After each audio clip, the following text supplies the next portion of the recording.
Welcome back to Wellnut Tamil. இன்றைக்கான வீடியோவில் ஒரு சூப்பரான இன்ஃபர்மேஷன் பற்றி தான் பார்க்க போகிறோம். என்ன அப்படின்னு பார்த்தீங்க அப்படின்னா, தமிழ்நாடு இ-சேவை மையங்கள் தொடங்குவதற்கு 20,000 30,000 பணியிடங்கள் அமைச்சிருக்காங்க. அதை பற்றி தான் இந்த வீடியோவில் நம்ம அஃபிஷியலாக பார்க்க போகிறோம். அதாவது பார்த்தீங்க அப்படின்னா, தமிழ்நாடு இ-சேவை மையங்கள் தொடங்க 20,000 30,000 வரையும் இடஒதுக்கீடு அமைச்சிருக்காங்க. அதை இன்றைக்கி நியூஸ்லேயும் அஃபிஷியலாக கொடுத்துட்டாங்க. அது என்ன நியூஸுங்கிறத பற்றி தான் இந்த வீடியோவில் நம்ம பார்க்கலாம்.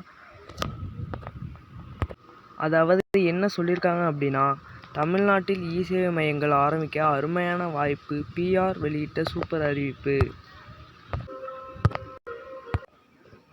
இங்கே பாருங்கள், உங்களுக்கு அஃபிஷியல் டேட்டே கொடுத்துருக்காங்க.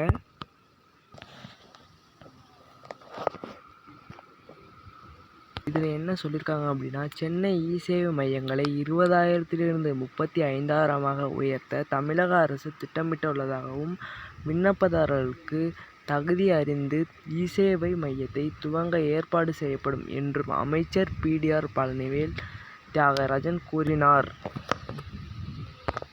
ஸோ இதான் பார்த்தீங்க அப்படின்னா அஃபிஷியலான அப்டேட்டாக நம்ம கொடுத்துருக்காங்க.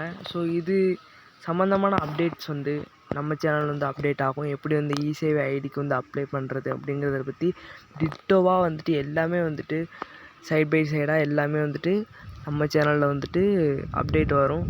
இதை நீங்கள் தெரிஞ்சுக்கணும் அப்படின்னா நம்ம சேனல் ஒரு சப்ஸ்கிரைப் பண்ணிவிட்டு லைக் பண்ணிக்கோங்க. தொடர்ந்து ஃபாலோ பண்ணிக்கோங்க. தேங்க்யூ.